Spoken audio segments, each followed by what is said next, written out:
recording button. Oh, Yes, there it the meeting goes. is being recorded now. You are now. Recorded. Hold on, let me make sure. Okay. Welcome, everyone. This is our monthly breakfast for dispute resolvers that I started after 9/11. We always met in person until April, and since April, we've been holding these breakfasts virtually.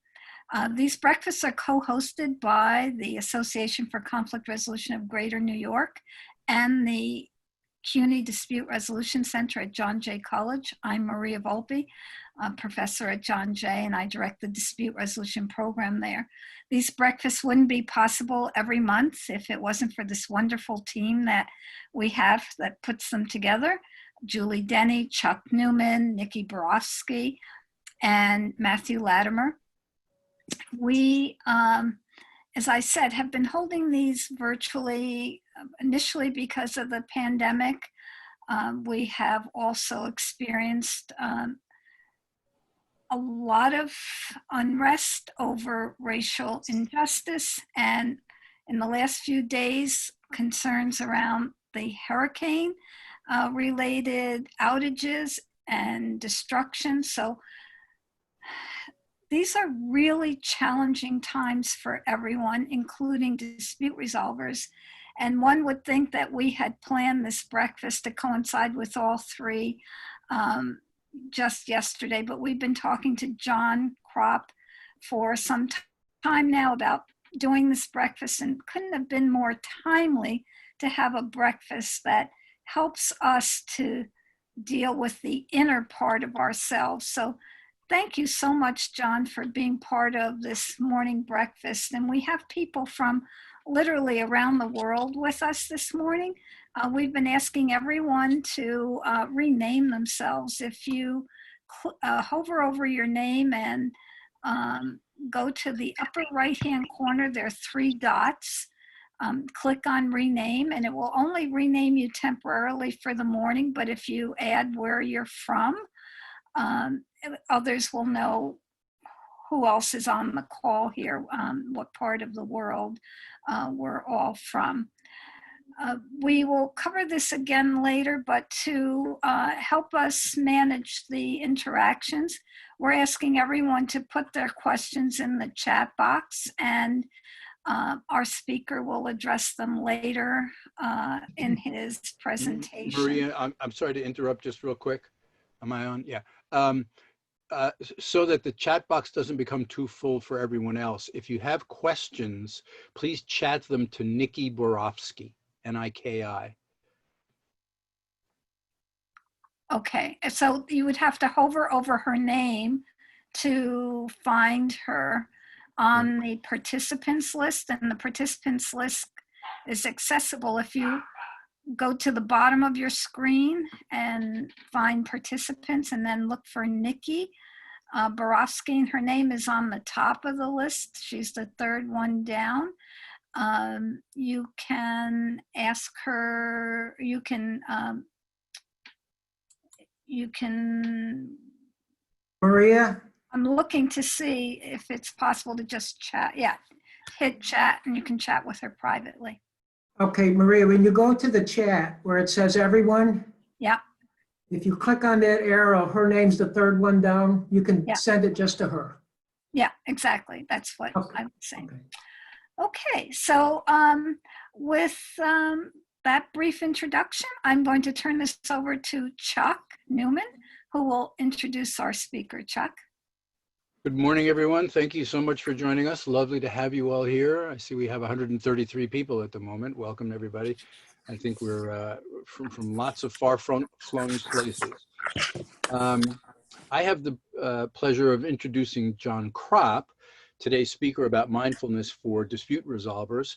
A very brief bio of Jon is, you can tell he's probably pretty smart because, oh, now I'm seeing myself in the main window there. And I need to apologize that my barber is a subway ride away and I haven't been in the subway in 4.5 months. So I apologize for what I look like. Jon Krop is probably pretty smart because he was Phi Beta Kappa at Brown and went to Harvard Law School and got a very prestigious job as a law clerk on the Ninth Circuit Federal Court of Appeals out in California. Then did public interest litigation. And you can tell that Jon is probably also wise because then he stopped doing all of that stuff to focus himself and his career on mindfulness, and now runs an outfit called Mindfulness for Lawyers, where he teaches mindfulness to all the hotshots at the big firms and law schools and other places, all of which prepared him very well to talk to us today. Jon has asked that we save questions for the end, so probably give or take 9:45.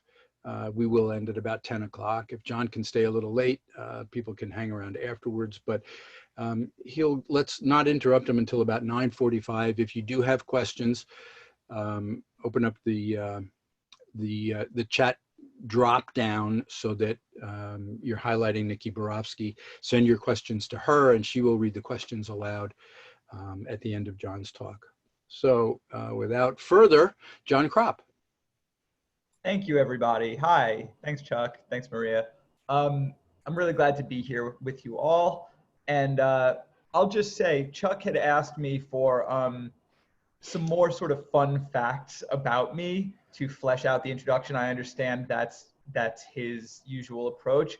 I was a little too tied up to give them, but the reason that I was too tied up is sort of in and of itself a somewhat fun fact, which is that I'm currently on silent meditation retreat. Right now, I am very naughtily breaking my silence to do this event, which I'd already put on my calendar. But other than that, for the last almost 2 weeks now, so starting not this most recent Monday, but the Monday before, I went into silence and I've been meditating 11 hours a day in silence. Thank you to my very gracious and understanding girlfriend who's putting up with this. And so thank you for informing me that there's been a hurricane. I didn't know that, having not looked at my computer or phone. So I just took a quick look and wow, more horrible things happening. Great. But in any case, I'm really glad to be here with you. If I at any point appear to have a sort of dazed look in my eye, I apologize. It's just the first time that I've spoken in something like 10 days. So hopefully I more or less remember how. So, all right, let's get into it. I suppose I'll share my screen now if that's okay. Can everyone see that? Yes. Yep. Nods? Okay, fantastic. All right, so my name is Jon. Hello, thank you for having me here. And so I got into this stuff that we're going to be talking about, mindfulness and meditation, back in 2006 when I was a first-year law student. And the reason I got into it was because I was stressed out of my mind, as was everyone else I knew in law school. And these mindfulness methods that I had the good fortune to stumble onto completely transformed my experience of law school. I was much better able to manage my stress, much better able to sort of navigate the chaos of law school, and really able to enjoy law school in a way that I frankly didn't really know was an option. And also my grades went up too, which was great. Made my grandma very happy. So that was a win for everybody. And then, you know, I graduated, I clerked, and then I went into the practice of law as a litigator, where I found these mindfulness methods I'd learned to be even more indispensable than they'd been for me as a law student. Because, you know, as some or all of you know, being a lawyer, kind of stressful sometimes, right?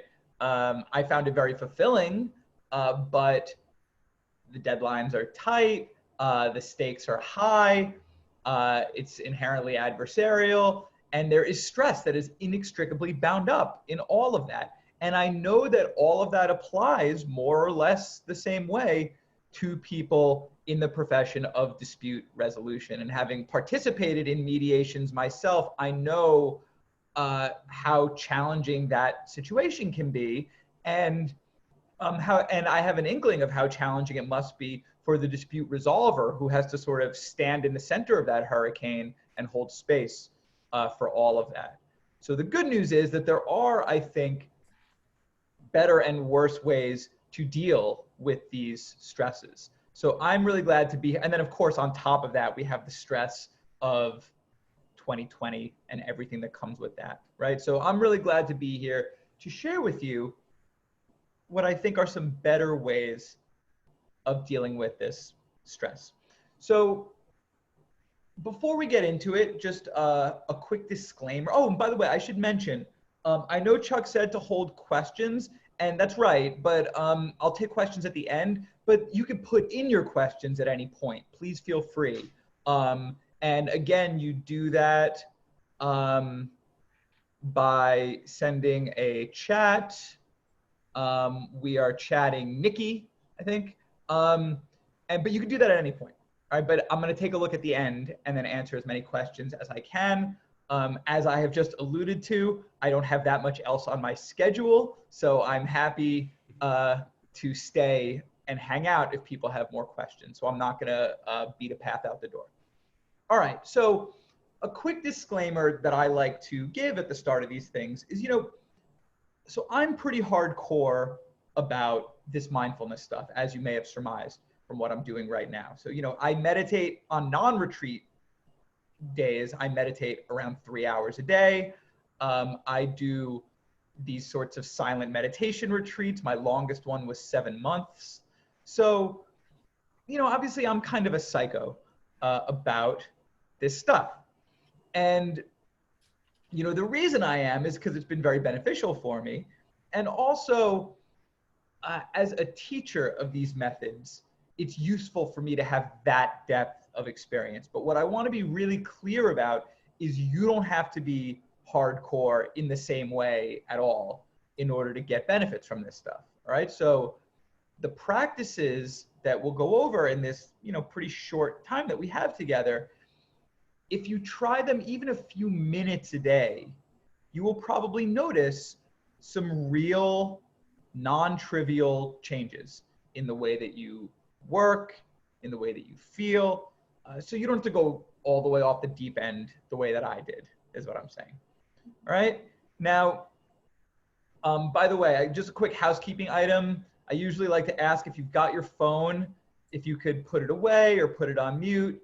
That would be fantastic, just in the spirit of mindfulness that we are trying to cultivate here. All right. Oh, and I don't know if people were planning on taking notes, and you should feel free, but I don't know if I've already given it to Chuck or Maria, but I have a booklet that I've put together that captures basically everything we're going to be talking about, and actually a little bit more than that. So I'd be happy to send it to Maria or Chuck for distribution afterwards. So if it helps you retain information to take notes, please feel free to do so. But you don't have to. You can just sort of relax and listen. Okay. Now, something that's been kind of interesting for me in recent years has been watching mindfulness kind of trend. Now, this was not something that I expected to happen when I got into this, I guess 14 years ago now. Wow. Back then it was sort of a weird thing to do. So I got a lot of funny looks. My law school roommates gave me a hard time. Though who's laughing now? Tyler. But we don't need to get into that. It's really neither here nor there. But it was fringe a few years ago. Not really fringe anymore, right? So now we see mindfulness on the cover of Time magazine. There are mindfulness programs at Google and Apple and the Pentagon, and a growing number of law firms and legal employers as well. So it's become mainstream in this pretty, to me, surprising way.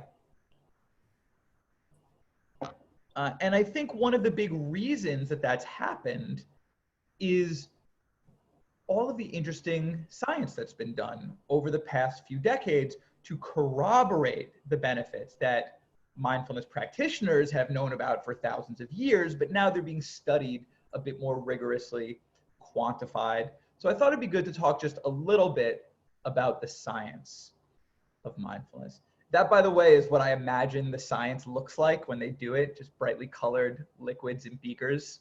That's science, right? Maybe not. But so the most interesting research to me has come from Dr. Sarah Lazar and her colleagues at Harvard, who found that practicing moderate amounts of mindfulness practice every day for just 8 weeks was enough to cause measurable changes in the gray and white matter of the brain, particularly in the prefrontal cortex, which is the part of the brain that deals with attention, learning, memory, cognition, regulation of emotions, self-control. So an important part of the brain. And Dr. Lazar found in 50-year-old meditators the same cortical thickness in a certain region of the prefrontal cortex that you would normally expect to find in 25-year-olds. And given what we know about the way our brains change as we get older, that's a pretty remarkable and I think encouraging finding. And then along with these neuroanatomical studies, there are a large number of psychological studies and, more importantly, some pretty good meta-analyses showing that mindfulness practice, again, in what you might call moderate doses, can reduce stress, can reduce anxiety, can actually lower elevated blood pressure. It's been shown to be good for physical health in a variety of ways. There's research showing that mindfulness practice results in what's called reduced healthcare usage, meaning fewer hospital visits, fewer trips to urgent care, fewer medical tests. There's research suggesting, and this will come as no surprise to you once you do a little bit of practice, there's research suggesting that mindfulness practice improves focus. It improves your ability to sustain attention on the object of your choice for longer periods without getting distracted. And given the nature of what we do, this is a pretty valuable skill, because I think that we often have to, me as a lawyer, you as dispute resolvers, we often have to read things that are not, page turners. And so it is valuable to have this ability to sustain your concentration on the object of your choice. And then just one more piece of research that I'll mention, because I think it's an interesting one, found that a certain form of meditation practice improves what's called empathic accuracy, which is just sort of psychological jargon for the ability to read people, to read what they're thinking and feeling based on their facial expressions and their body language. So obviously an indispensable skill for people in your field, right? We need to be able to communicate effectively. We need to be able to gauge what's going on in the other person's mind so you can sort of channel the flow of the interaction appropriately. And, certainly for me as a litigator, this was indispensable when I was dealing with opposing counsel, when I was dealing with my own clients, right? Certainly when I was in front of a judge. So very useful skill, I think. So that was just a little bit about the science.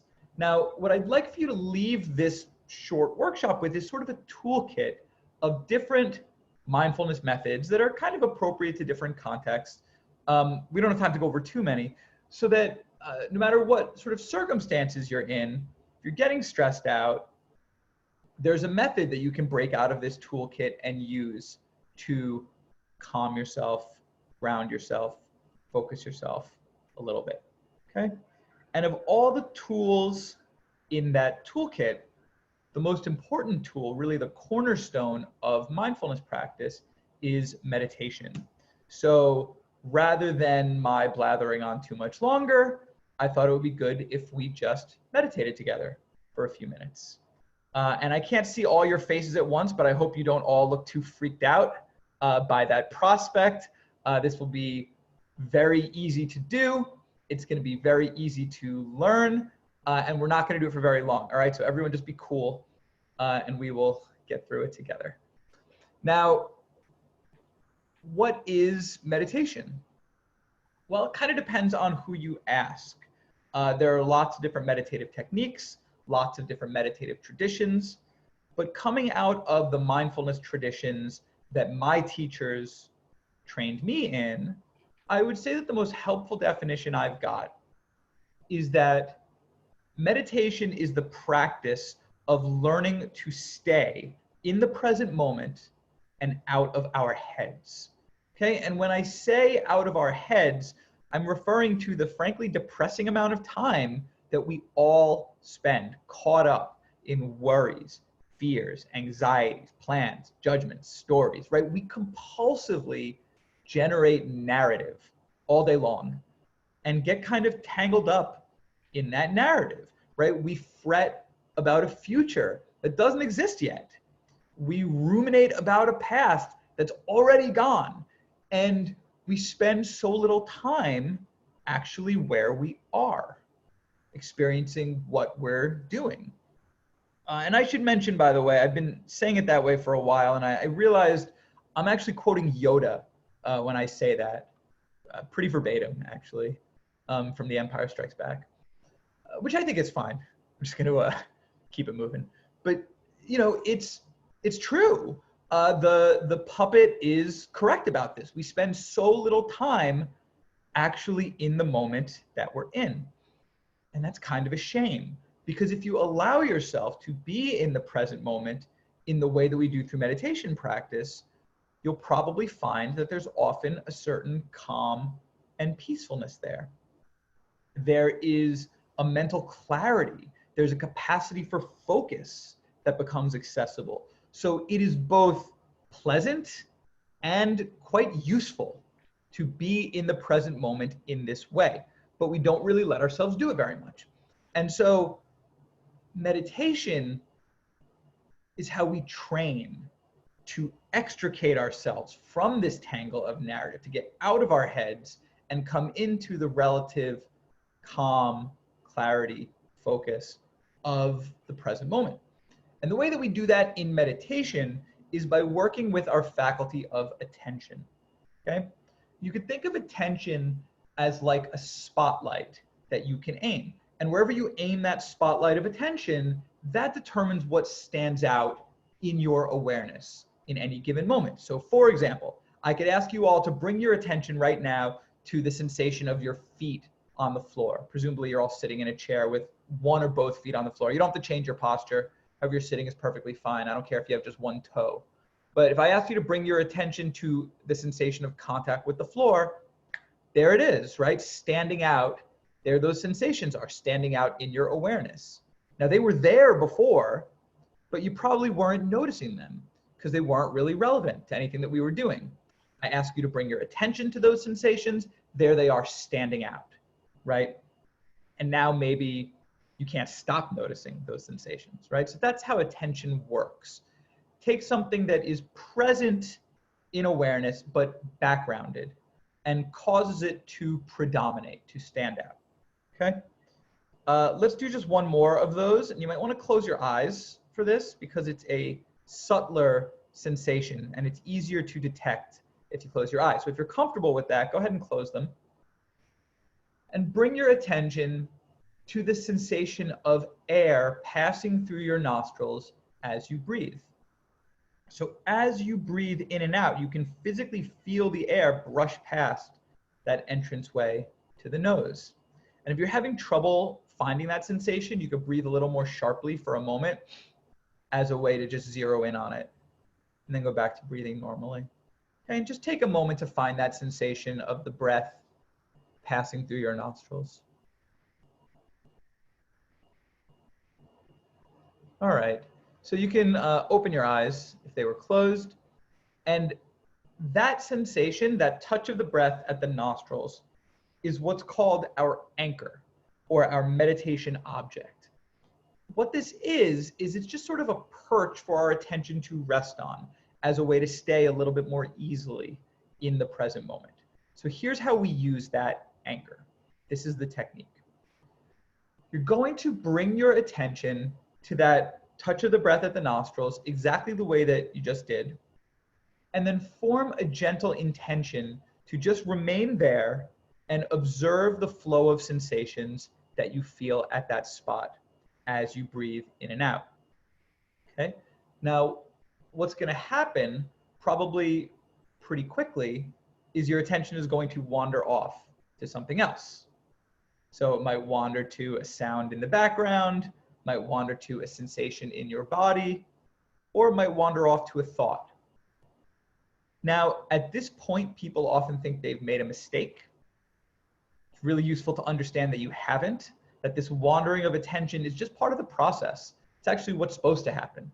So nothing's going wrong here. All you do when your attention wanders like that is you just notice that it's wandered, and then gently escort the attention back to the breath at the nostrils and just begin again, reforming that gentle intention to just observe the flow of sensations right there. Okay? And while you're doing this, you just let your breath find its own natural rhythm. So you don't need to try and make your breathing longer or deeper or slower. You don't have to do any of that. Just let your breathing happen however it happens. You might find that the rhythm of your breathing changes on its own without your meaning it to. Now that's totally fine. You don't have to do anything about that. You don't have to worry about that. I'm just letting you know that you don't need to intentionally control your breathing. Okay, one last thing to worry about. So that's the whole technique. What we're gonna do is we're gonna sit together for a few minutes. And while we do that, I'm going to give a little bit of additional guidance. So I'm gonna talk now and then during the session. And you'll probably find that it's pretty easy to listen to me with just a corner of your mind while most of your mind carries on meditating. So it doesn't have to be a distraction. All right? So to do this practice, I'm not going to ask you to take any sort of weird fancy posture. You can just sit comfortably in your chair. Maybe just try not to slouch. Okay? Rest your hands palms down on your thighs or on your knees. Let your shoulders be nice and relaxed. You might want to shake them out a little bit. Let your head balance in a natural, relaxed way on your neck. Close your eyes if you are comfortable with that. And then bring your attention to that touch of the breath at the nostrils. Form that gentle intention to just remain there and observe the flow of sensations at that spot. And then when the attention wanders, it's not a mistake. You just notice that that's happened and then gently escort your attention back to the breath at the nostrils and just begin again, letting the breath find its own natural rhythm. So now we'll sit together for just a few minutes from bell to bell. Hopefully the bell sound comes through okay on the video chat. So let's sit together now.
Don't be surprised when the attention wanders during this session, because it definitely will. It's just what the mind does. And it's okay, because this practice is not about stopping your attention from wandering, which wouldn't be possible anyway.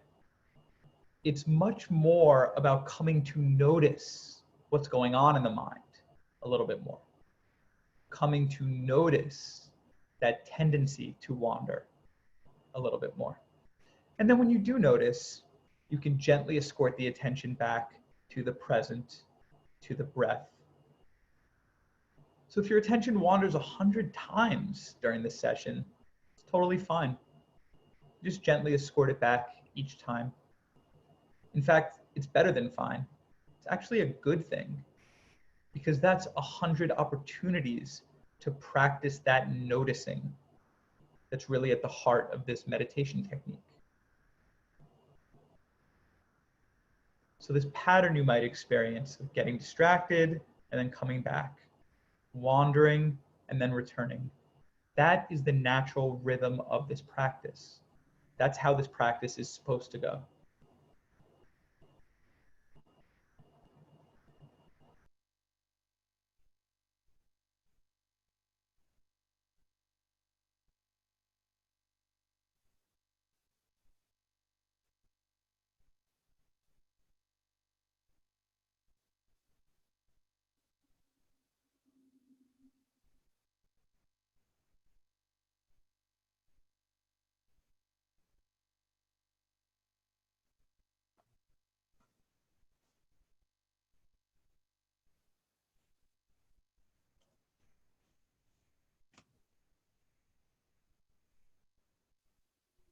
It's a common misconception that meditation is about clearing your mind, getting rid of your thoughts.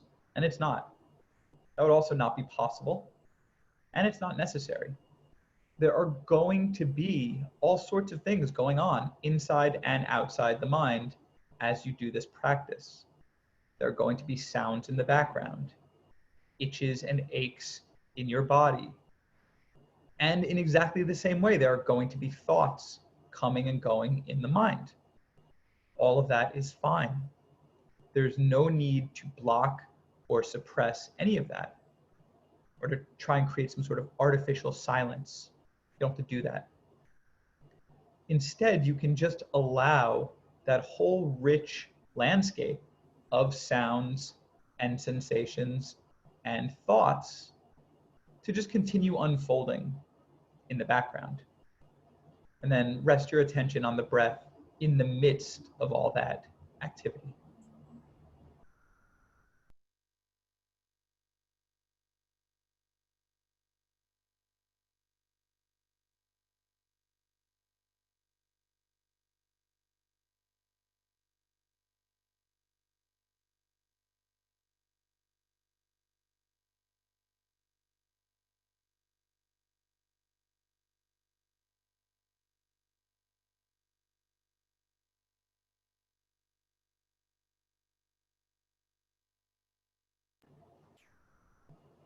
One of the great things about this practice is that there's no way to do it poorly or do it well.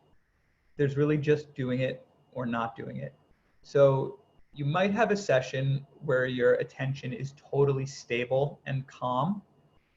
If so, that's great. You might have a session where your attention is all over the place. That is equally great. Those two sessions truly are equally valuable, equally beneficial, even if it doesn't feel like it. So there is literally no way to screw this practice up, which is kind of nice.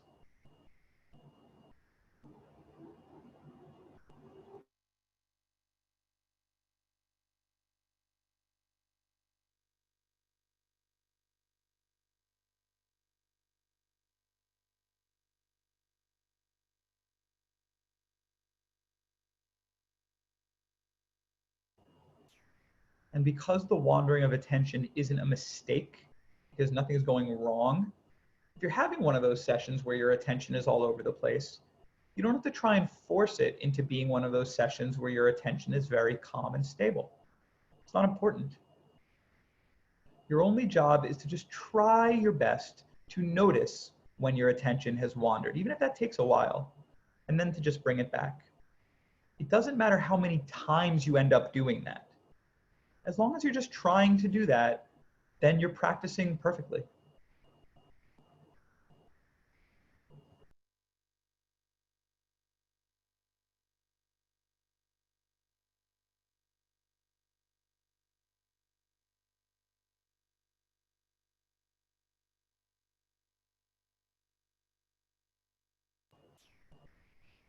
When the bell rings, if it comes through okay, switch your attention over to the sound of the bell. Take that sound as your new anchor. See if you can follow that sound all the way down. Try and spot the last moment you're able to hear it.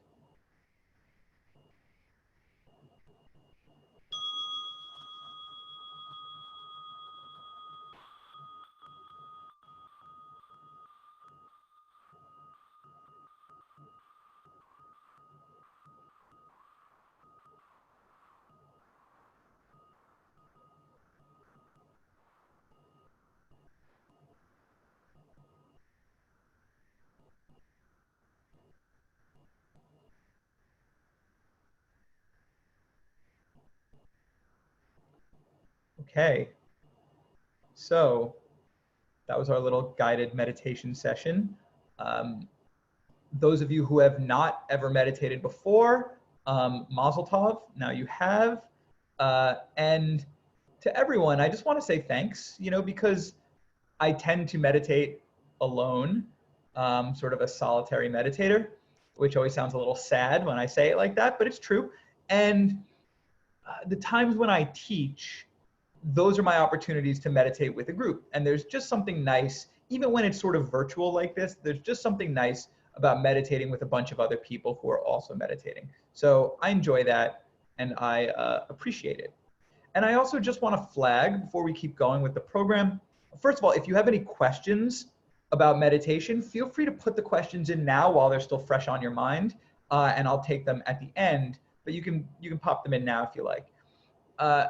Also, I know that these days, there's a sense in which you don't have to know how to meditate, because there are apps and there are all these resources that you can use that provide you with guided meditations.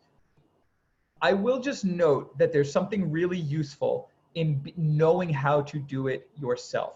It allows you to go a little bit deeper, to experience the benefits a little bit more richly when you aren't using external guidance, but you have just learned a little bit how to do it on your own and you sit in silence.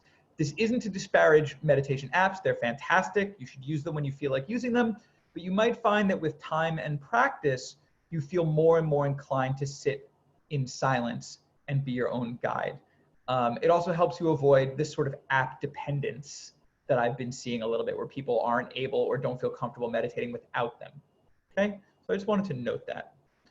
All right, so if you are like most people, one of the things that probably stood out about that experience was just how out of control the mind turns out to be, right? You'd think it would be relatively easy to do something like watch your breath. Turns out not to be so easy, right? The mind has this jumpy, distractible quality to it. And actually, the Zen Buddhists of Japan have a very picturesque term for this jumpy, distractible quality. They like to call it the monkey mind, which I really like. I think that's a very evocative analogy. The idea that your mind is like this sort of crazed animal, jumping all over the place, knocking stuff over, grabbing after whatever shiny object is dangled in front of it. And the mind really does feel like that a lot of the time. And of all the things that grab this monkey mind, the most powerful source of distractions for most people, most of the time, is going to be our own thoughts. And you may have noticed during that meditation session that you spent a fair amount of time caught up in thoughts about what you're going to have for lunch, or a matter that you're dealing with, or a project that you're working on, right? We tend to get lost in our thoughts, often without even realizing that it's happened. And this happened to me a lot when I was practicing full-time as a lawyer. I would be, what would often happen is I would start to reflect back on maybe a conversation that I'd had or an interaction that I'd had that hadn't gone exactly the way that I'd wanted. So for me, it might have been a call with opposing counsel that got a bit contentious, or it could have been a deposition that I took. It could have been a mediation session, actually, that didn't necessarily go smoothly. And what would happen was I would think back, let's say it was a depo, I would sort of think back on it and reflect on it. But then the next thing I know, it's like I'm replaying it on a loop in this almost compulsive way where I'm just looping it in my mind. And then maybe I'll even say something like, if I just said this instead of that, then I would have elicited the thing that I'd wanted, right? That would have worked. And then I might actually play out that completely fictional alternative scenario, right? Oh, I would have said this, and then she would have said that, but then I would have said this back, right? I'm sure you know what I'm talking about. What a preposterous waste of time that is. And it's also stressful, right? It actually isn't pleasant to loop these thoughts in our mind. It doesn't make us feel good. So why do we do this? Why do we get tangled up in our thoughts like this, even when it hurts us? Well, thoughts are, a way to think of it is that thoughts have a narrative dimension to them. Thoughts are stories, right? And human beings, just the way we're wired, we are attracted to stories, to narratives. We find them compelling. And so because of the narrative dimension of our thoughts, they have a very compelling, sticky, grabby quality for us. The stories of our thoughts tend to pull us in. And it can be very unpleasant to be grabbed and dragged around by the stories in our heads like this, for a couple of reasons. So for one thing, it's just inherently agitating to bounce from thought to thought to thought involuntarily, right? And then for another thing, the thoughts that tend to grab on and hold on most tenaciously are usually not the most helpful or positive thoughts, right? They're the self-critical thoughts, the judgmental thoughts, the worried thoughts, the angry or anxious thoughts, right? Those are the ones that really tend to hang on for dear life, unfortunately. And I think an extreme example of this, but one that you can perhaps relate to, is when you can't fall asleep at night, when your head hits the pillow and just nothing happens because your mind is just spinning and spinning. And this is something that I definitely relate to, because when I first started meditating 14 years ago now, I was an insomniac. So this was my 1L summer. I would go to bed usually around 10:30. I would fall asleep around 4 most nights. And you know, the hours in between were very unpleasant, as I'm sure you could imagine. And actually, one of the first indicators to me that this meditation and mindfulness stuff was legit was that after a few weeks, that stopped happening. So I would go to bed, 10 minutes later, maybe 15, I would be asleep.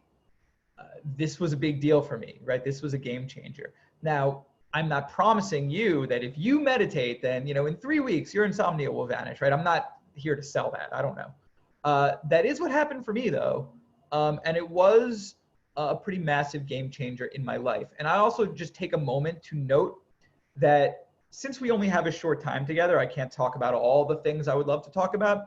So I put together a bundle of digital materials, some videos that I've made, an article or two that I've written, some guided audio meditations on a couple of different topics related to mindfulness, meditation, dealing with stress and anxiety. Also, my recommended book list is in there, my favorite app, all that stuff. And I'll make that available at the end. So if you stay to the end, I'll show you how to grab that. One of the videos in there is a video on how to deal with sleep issues. So if you also struggle with insomnia, you might want to take a look at that. But then just getting back to the program, the good news here is that there's another way of dealing with our thoughts other than getting grabbed and dragged around by their stories. It's possible to engage with our thoughts mindfully. Now, what does that mean? Right, so there's that word, mindfulness, which we actually haven't really dived into yet. So let's dig into what we mean by mindfulness.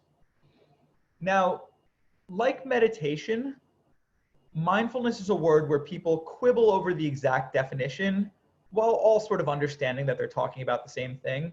So it's not all that important. But here is my favorite definition of mindfulness, and it links to the definition I gave for meditation. Mindfulness is the state or the condition of being in the present moment, out of our heads, coupled with the awareness of which one of those you're in from moment to moment. So it's about knowing mentally where you are in each moment and if it's where you want to be. So let me flesh that out so you know what I mean. An experience you probably had during that meditation session is one where your attention wanders off to a thought. That thought turns into a sort of train of thoughts. And then the next thing you know, you're just sort of thinking about something, right? And you've forgotten about the breath. And then after a little while of thinking, you sort of snap out of it and remember, oh yeah, I'm supposed to be with the breath. And then you come back. So that sort of getting lost, where you just go off into a train of thought and forget about the breath, that is the quintessential example of having lost your mindfulness. Because not only are you not with the breath, but you don't even realize you're not with the breath. And you probably don't even remember that you're supposed to be with the breath, right? In that moment, you're just kind of gone. You're lost. You don't know where you are, right? But then that moment where you snap out of it, where you remember, oh, wait, the breath. I'm supposed to be with the breath right now. I should go back to it. And then you come back to the breath. That moment is the quintessential example of regaining your mindfulness, right? Because you realize in that moment where you are. You're like, oh, wait, I'm not in the present right now. I'm caught up in my head. And now that I realize that, now that I'm mindfully aware of that, I can, if I want, bring myself back. So that moment to moment awareness of where am I? Am I in the present? Am I caught up in my head? That's mindfulness. Okay? I hope that makes sense as a sort of more experiential explanation of mindfulness. And so if mindfulness is about, in large part, not getting so lost, right, in our stories, and thoughts are stories, as I said, then what does it mean to engage mindfully with a thought?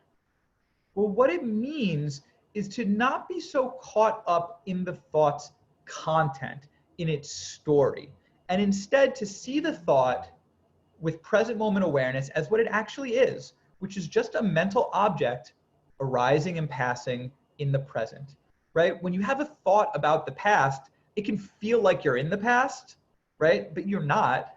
That's just a present moment mental object. You can have a thought about the future. You haven't time traveled. That's just another present moment mental object.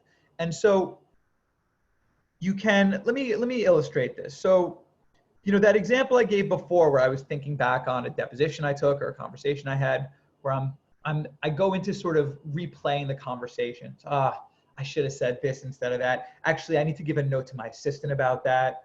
Actually, it's my assistant's birthday coming up soon. What should I get him for his birthday? What am I going to get for my birthday? Right?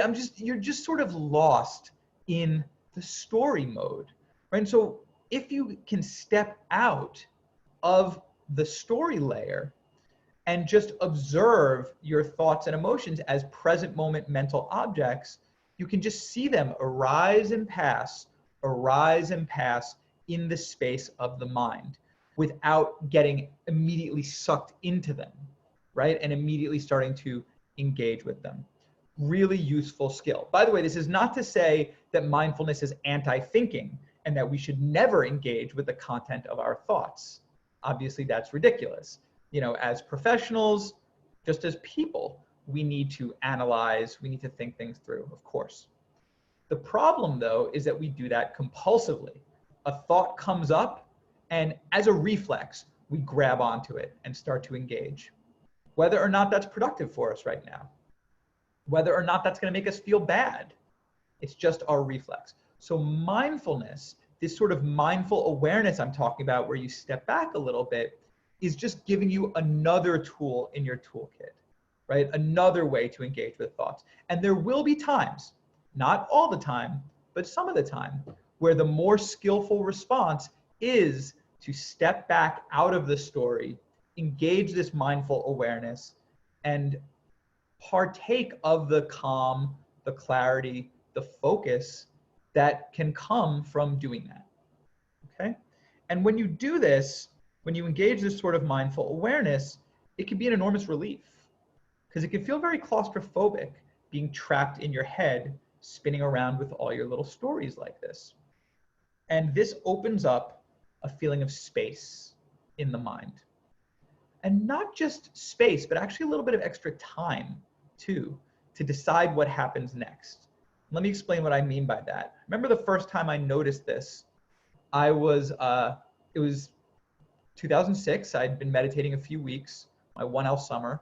I was on the phone with my mother, and she asked me at a certain point during the conversation if I'd registered for my courses for the next semester in law school.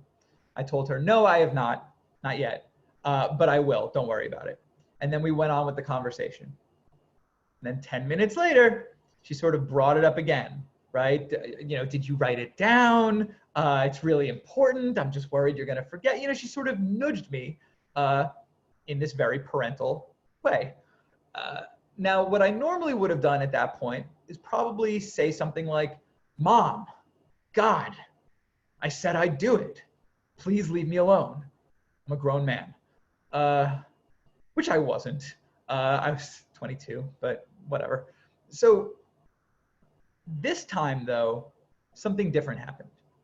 This time, what it felt like was like time slowed down, and like that response, that sort of, Mom, it was like that response floated through the air in front of me slowly.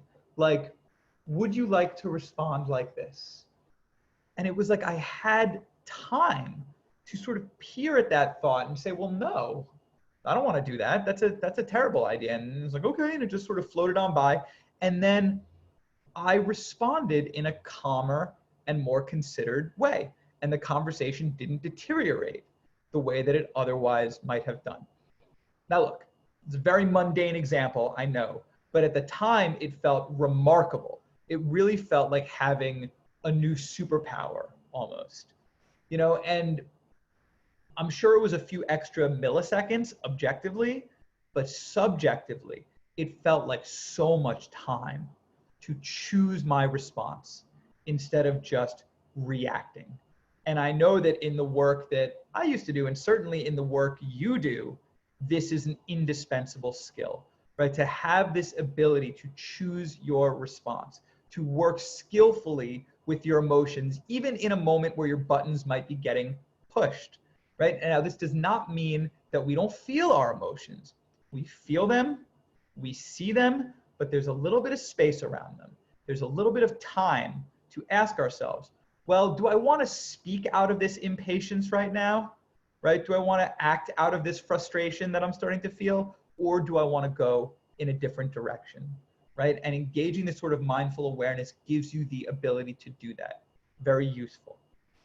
It also, as I mentioned when we talked about the science, definitely boosts your ability to focus on the matter at hand. Because look at what we're learning to do. Put our attention where we want it, notice when it wanders off, and then bring it back. What is that? That's focus. That's concentration, right? And I think that's why my grades went up so noticeably in law school after I started meditating, because I could concentrate better in class. I could concentrate better on exams, right? And this served me well and has continued to serve me. And by the way, it was not subtle either. It was very clear that my concentration had improved. So hopefully all of this sounds great. I guess the question would be, well, cool, how do I do that? It'd be funny if I didn't tell you, right? If this were just the end of the program. I am gonna tell you, so don't worry. But the first thing that I wanna say, this may not come as a surprise, is meditate, okay? Meditate, meditate, meditate. There's a reason why I took the time to teach you that technique with the degree of nuance that I did. That practice over time will transform your mind to make this mindful awareness more and more accessible to you, more and more your default, so that when you're in the tense situation, when you're having your buttons pushed and you need to be the one in the room remaining calm and grounded, this mindful awareness is naturally there for you, this extra space, this extra time. And this will happen if you meditate, but you gotta do it regularly, okay? Every day if you can. And if that sounds unrealistic, given how busy I'm sure you all are, it's useful to understand that you don't have to do it for that long, okay? Consistency is more important than duration. I would much rather you meditate for 2 minutes a day, every day, than for 2 hours a day, but only a few days a week. That's how much more I care about consistency. So this doesn't have to eat your whole life, right? This is manageable. This will transform your mind. But I also want to share just a couple of practices that you can use to incorporate mindfulness into your daily life, into your work. And I'm going to try and bias this towards, I've tried to select practices that are simple enough that they are easily shareable so that you can perhaps put this at the disposal of the folks that you work with as well. So this can be for your benefit and for the benefit of your clients. All right. Now, the first technique that I want to share, and once again, I just want to check the slideshow's looking okay. Still completely visible. Maria, I see you nodding. Great. Okay. So the first practice I want to share is really straightforward, which is that breath practice that we did as our formal meditation, totally portable, right? So no matter where you are, though these days where you are has become somewhat limited to various rooms in your house or apartment, probably, but people are starting to move around. And regardless, in your place or outside, wherever you are, if you're getting stressed out, you're losing your focus, you're getting caught up in your head, you can always bring your attention to the breath at the nostrils and watch 2 breaths, 3 breaths, right? It can be that quick, a little micro hit of mindfulness. And that is still enough to pull you out of your head, bring you into the present moment, and engage this sort of mindful awareness. Now, when we're out and about, God willing, someday soon, we'll see, you can really do this anywhere. You can do this in your office. You can do this public transportation. You can do this in a box. You can do this with a fox. You can do this in line at the grocery store. It's really available anywhere. And again, as you putter about your place, in your home office, in the kitchen, this is always there for you. A breath here, 2 breaths there. And when you do this, not only are you training your mind in a helpful way, even in those couple of seconds, those 20 seconds, 30 seconds, a minute, not only are you training your mind in favor of mindfulness in this helpful way, but it's actually kind of pleasant, instead of reaching for your phone to distract yourself, to just settle into the present moment and let your mind just sort of stabilize in the present. It can actually be quite calming and soothing. So this is a very valuable practice. You've got your formal meditation, but you could also do it in a bite-sized way on the go. All right. Now, the other techniques that I want to share with you, I've got 2 more, I think, this session. They mainly involve dealing with stress and anxiety, which I think is important for us to talk about. I don't think I need to say too much about why we should talk about stress and anxiety, especially these days with everything going on in the world. But I will just briefly reiterate that, having been involved in mediations, I know how emotional and stressful dispute resolution can be for the participants, and I have some sense of how difficult it can be for the professional, for the resolver, who again has to in some ways be the container and the channel for all of that. So I want to share a couple of techniques for working more skillfully with stress and anxiety. Okay? And again, I've chosen techniques that are easily shareable per their structure, so you can perhaps offer them relatively easily to your clients as well. So let's talk about stress and anxiety. Now, this is an oversimplification, but essentially, stress and anxiety manifest in 2 big ways: unpleasant sensations in your body and negative thoughts in your mind. And if you think about your experience of anxiety, for instance, that probably lines up. You've got negative thoughts racing through your mind, and you've also got a knot in your stomach that doesn't feel good, or a tightness in your chest that doesn't feel good, right? That's how these things manifest. Unpleasant body sensations, negative thoughts. And then we combine those things and give them the label stress, anxiety, whatever. Now, the good news is that there's a way of responding to these manifestations of stress and anxiety that renders them much more manageable. And it's not that hard to do. The bad news is that we don't do it, or not usually. So our natural tendency is to do exactly the opposite and to respond to stress and anxiety in ways that fuel and multiply them. So how are we responding, and how should we be responding instead? Well, to boil it down in a sentence, we respond to our manifestations of stress and anxiety by getting involved with them. And we should respond by leaving them alone. Okay, let me break that down. So when stressed or anxious body sensations arise, our tendency is to get involved by fighting them. That might mean trying not to feel them. That might mean trying to change them. But either way, we're sort of fighting. And then when negative thoughts arise, our tendency is to get involved by engaging with them, as we've already discussed a little bit. That might mean arguing with the thoughts. It might mean buying into them. But either way, you are engaging with them. And when we engage with our negative thoughts, when we fight our unpleasant body sensations, when we get involved like this, we only make these things worse. We actually exacerbate them. So what should we do instead? Well, we should leave them alone. And what that means is that when unpleasant body sensations arise as part of a stress or anxiety experience, you notice the body sensations, you feel them, you might say you're mindfully aware of them, but you don't fight them.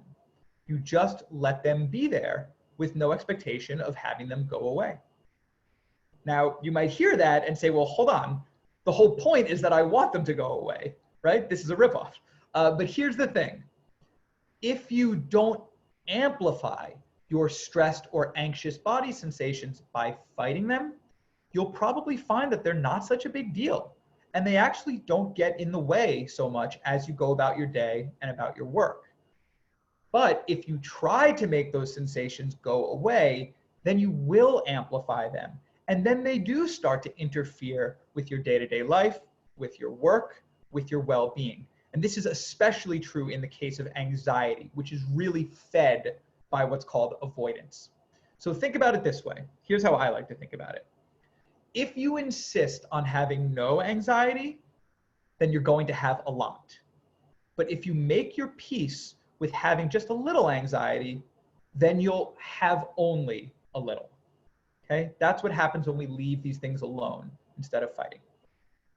Now, what about our negative thoughts? What does it mean to leave them alone? Well, what that means is you don't engage with their content, right? You don't buy into them. You don't take them as true. You don't get into an argument with them. You don't ruminate, right? You don't go into the story layer. You just notice that a thought has arisen and then basically keep going about your day. So this is a more skillful, more mindful way of working with stress and anxiety when they come up. Instead of getting involved, leave it alone. So again, that means when unpleasant body sensations come up, you just let them be there with no expectation that they'll go away. When negative thoughts come up, you notice them, but you don't engage with their content. Not always easy to do. That's why we develop the skill of mindfulness through practices like meditation. So when you do this, this is not a zero stress, zero anxiety solution. And I know that's ideally what we would want. That doesn't exist though. This is the best option, and it can provide an enormous amount of relief, right? It's trying to get to a zero stress, zero anxiety state that leads us to cultivate a quite a lot of stress and anxiety state, right? So that's the basic principle, which I think is important to understand. So what I want to do now is share a mindfulness method that you can use to put that into practice and work skillfully with stress and anxiety. This method is called noting, okay? And here's how it works. Whatever is standing out in your awareness, oh, I have a slide for that. Haha. So here's how noting works. Whatever stands out in your awareness in any given moment, you just apply a mental label to it. And we call that mental label a note. So if what has drawn your attention is something in your field of vision, you note seeing, which means that you say the word in your mind, not out loud, you say seeing. If what's standing out is a sound, you note hearing. If it's a body sensation, you note feeling. And if it's a mental object of any kind, a thought, a memory, a mental image, then you note thinking. Okay? Now, this noting practice is often done as a formal meditation technique where you actually sit down, set a timer, and then note seeing, thinking, feeling. You actually do meditation that way. But today I want to teach noting as an on-the-go practice that you can keep in your back pocket for dealing with stress and anxiety. So I just gave you a whole menu of notes, right? Seeing, hearing, feeling, thinking. But the most important notes when it comes to anxiety are thinking and feeling. Because as we've discussed, the big manifestations of anxiety and also stress are going to be unpleasant sensations in our bodies, that's feeling, and negative or unpleasant thoughts, that's thinking, right? So when you note feeling for a body sensation, you're not fighting the sensation. You are just observing its presence. Similarly, when you note thinking for a negative thought, you're not engaging with its content. You are just observing its presence. So noting shifts us into a helpful mode of sort of neutral observation rather than the mode of getting involved, which is what we tend to do and which causes to prolong and compound our stress and anxiety. So I have found that a quick noting session, very, very powerful when my anxiety is starting to spike. So for me, in my personal case, as a litigator, it was very useful right before I had to stand up and argue in court. I would just close my eyes and start to note a little bit. If I was already in the courtroom, I wouldn't close my eyes. And then the knot in my stomach, the pounding of my heart, all of that would just become feeling, right? And then I wouldn't amplify them and I wouldn't get overwhelmed. And then thoughts that would come up like, I'm gonna mess this up, or I'm going to embarrass myself, those thoughts just become thinking, and I wouldn't buy into their content. So this is a super helpful technique. So why don't we try just a minute of noting together? So when I ring the bell, what you'll do is you'll just check in and see moment to moment what's standing out in my awareness right now. And then at a relaxed pace, maybe once every few seconds, you just note, and then note, and then note, right? Seeing, hearing, feeling, or thinking. Do a short session now. If you close your eyes, you're going to be noting seeing a little bit less. You might still note it from time to time because you can still notice the sort of flickering lights behind your closed eyelids. You could do this practice eyes open or eyes closed as you prefer. Okay, so let's do some noting now.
Okay. So that was just a short session to give you a taste for what noting feels like. Very, very useful practice.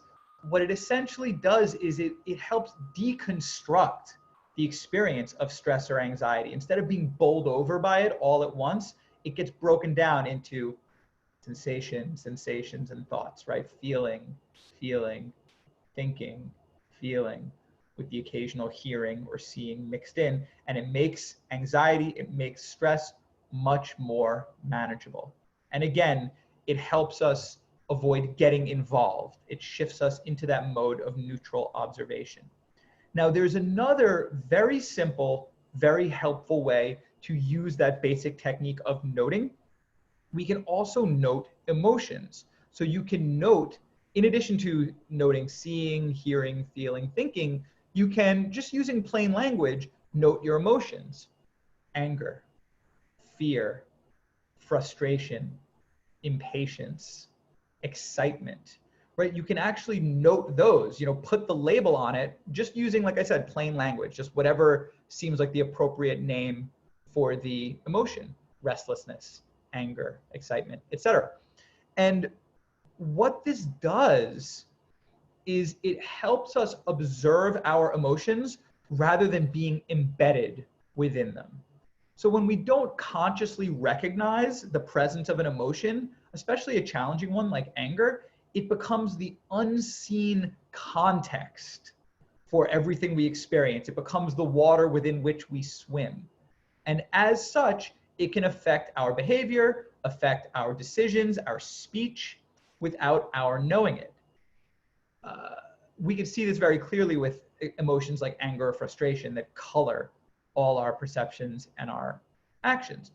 But then when we note an emotion, when we name it, we take that emotion as an object, right? And we stop being embedded within it as a context. It creates some healthy distance. So whenever we note an emotion, it disembeds us from that emotion and allows us to work with it more skillfully, to see it more clearly. Now, this is such an easy thing to share with a client. You don't have to make it into a whole big meditation practice. You don't have to make a big thing out of it. You can just talk about it as a way of naming and labeling emotions. And it's so easy to explain. When things are starting to run hot or getting tense, you could explain. It's basically this simple. When you're looking at an emotion, then you're not trapped in the emotion. And so by naming our emotions, labeling them, that helps us do that, right? It helps us look at our emotions. And when we're looking at our emotions, we're not trapped in our emotions. And that lets us be a little bit more skillful. I don't think you need to be a meditation teacher to share a basic principle like that, a basic practice like that with folks around you who might need a way to work more skillfully with their emotions. Okay, so I want to share just one more technique for dealing with stress and anxiety and difficult emotions. It's the simplest one of all the ones that we're covering, but it can be incredibly effective. It's called vagus breathing. So this is a great one to share with clients also because it is super easy to teach and easy to learn. It is easy to use right away. There's no learning curve. It's not like meditation where you have to learn how to do it a little bit. And it's very sort of skeptic friendly because it is grounded purely in a physiological response that's very easy to understand and hard to dispute. So again, vagus breathing. This is a style of breathing that activates a cranial nerve called the vagus nerve, which then activates your parasympathetic nervous system and triggers a relaxation response. Okay, so activating the vagus nerve can have a remarkable calming effect on the body and the mind. So when you're angry, when you're frustrated, stressed, anxious, if you just remember to do a little bit of vagus breathing, that can be a huge game changer. And it's something that you can do no matter how stressed out you are because it's not complicated. So how does it work? Well, it's very, very, very simple. You just slow the rate of your breathing. That's pretty much it. So human beings take an average of 10 to 14 breaths per minute. If you slow that down to just 5 to 7 breaths per minute, or even slower, that will activate the vagus nerve and trigger this relaxation response.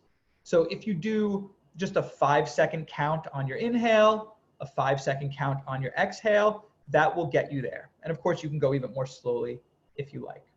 And by the way, if you want to make the vagus breathing even more effective, you want to try and make sure it's not just your chest that's inflating, but also your lower abdomen. Breathe from your belly. This is called diaphragmatic breathing, breathing with your diaphragm. And you might just put a hand on your stomach, actually, to make sure that it's expanding outward when you breathe. So why don't we try just 30 seconds or a minute of vagus breathing.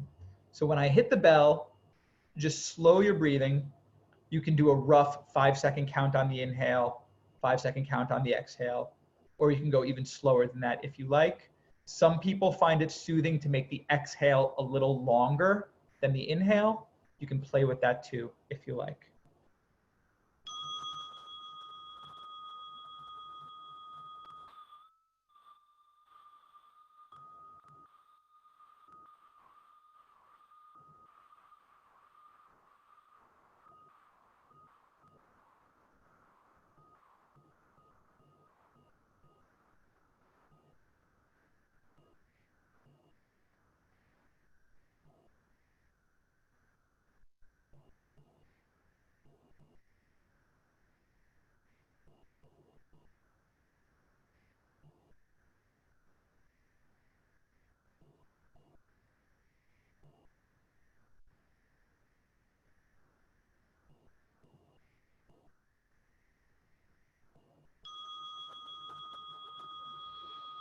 Okay, so that was just a little bit of vagus breathing. I mean, how easy is that one to share? You just slow the rate of your breathing. Let's try 5 seconds in, 5 seconds out. And if someone looks at you like you're nuts or you're a hippie or something, you can just explain, no, actually, this is about stimulating a cranial nerve that activates your parasympathetic nervous system, right? There's jargon, which I find helpful in convincing people that this is legit, which it is. So stimulates the vagus nerve, which is a cranial nerve, activates the parasympathetic nervous system, the so-called rest and digest system, and triggers a relaxation response. So this is a way of working with our physiology, working with our bodies in order to influence our emotions. Very powerful and useful. So that was basically everything I wanted to share with you. In a moment, I'll give you those digital resources, show you how you can get those. The last thing I want to say is that all of these practices can be done in a bite-sized way, right? As we've discussed, the breath practice is totally portable. Noting, you can do 30 seconds of noting, a minute of noting. Vagus breathing, obviously very quick. You can just do a handful of vagus breaths. And so I think this is really useful for those of us whose days are very busy, being the professional people that we are. In the Tibetan meditative tradition, which is a very old, very sophisticated tradition, they have a piece of advice they like to give. They will say, short sessions many times. And that is, I think, so that's a valid way to practice, and I think a very viable way for folks as busy as you are to practice. And it's also a way that you can fit it into a busy schedule, even in the midst of doing ADR, right? You can do 20 seconds here, 30 seconds there in the midst of your workday. No one even has to know. So short sessions many times. Great way to practice. All right, so here is how you can get those resources if you want them. The videos that I put together, the guided audio meditation. There's another technique in there for dealing with anxiety that I included. My book list, my favorite books on meditation and mindfulness, my favorite app. Here's how you get it. You just send a text, actually. So now you can feel free to take your phones out if you like. And you just text the word mindful to the number 66866. And if you do that, it'll ask for your email address, and then it will email you these resources. Now, it'll also add you to my email list. And if you don't want to be on my email list, you can just unsubscribe right there. Though you might want to be on it because I send some useful stuff once in a while. So in any case, that's how you get those resources. Thank you so much for your time, for your attention. I hope there were practices in there or ideas in there that you will find valuable for yourself, for the people that you work with. And I guess now it's time for questions. So I think we're going to have the questions read, right? Yes. Thank you. If everybody can hear me, I'm going to just kind of go in chronological order. We have about 12 questions, so I'm not sure we'll get through all of them. The first thing I'm going to say, just as a preliminary remark, is that yes, we will be sending a recording of this session to all of the registrants, so you will have access to that hopefully in a week. The first question is from Don Greenstein, who says he works as an ombuds, working with students, staff, and faculty, and uses mindfulness to slow people down when they first start talking and telling their story with urgency. Can you share what mindfulness does to the brain, heart, and body, and the changes that occur from taking a few minutes of silence? Sure, I can, but not with too much granularity because I don't want to misrepresent myself. I'm not a neuroscientist or a cognitive scientist or a psychologist. So this is all secondhand. But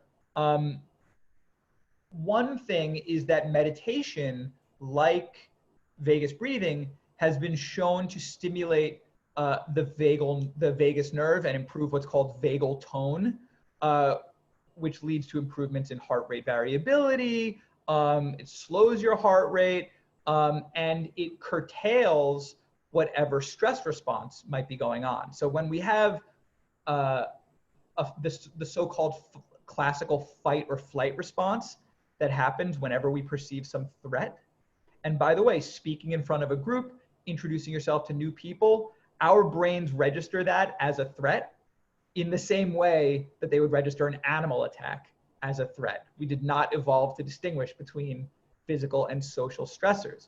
So what happens is, a region of your brain called the amygdala comes online. It sends a signal to part of the brain called the hypothalamus, which regulates the flow of hormones in the body and brain. That triggers a flood of hormones, mainly adrenaline and cortisol in the body, which causes, to greater or lesser degrees, the classical flight or fight symptoms, where you start to sweat a little bit, your heart rate accelerates, your breathing accelerates, your digestive system starts to shut down, creating that characteristic knot in the stomach feel. And the parts of your brain that deal with rational thoughts, rational thinking, start to go quiet. Right? So this is what happens when you have an unmodulated, unregulated fight or flight response. When you meditate, when you do vagus breathing, it essentially activates an opposing system, the parasympathetic nervous system, which quells those responses. There's also something called the default mode network. And I'll confess, I don't understand the neurophysiology of the default mode network that well. Maybe I should do some more reading, but the default mode network is essentially what's operating whenever we are mind wandering, whenever we are ruminating, and it also comes up when we are stressed. It leads to a sort of jumpy associative mind. And when we meditate in silence, it calms and quiets the default mode network and activates other regions of the brain that lead more to calmness, mental stability, and less conceptual proliferation, which can be stressful. So that's just a little bit about what's going on. I would say if you want to learn from an actual expert about the neurophysiology of it, you might check out what Judson Brewer has to say.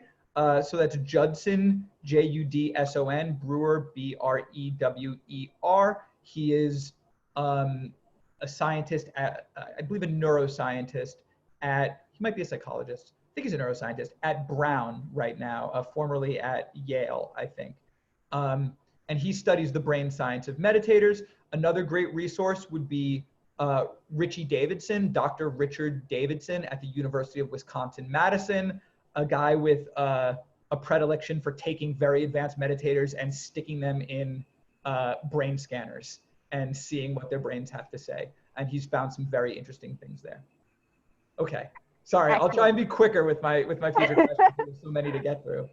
I'm going to combine a couple of the questions that have come in. A lot of people have said thank you so much for even this brief experience.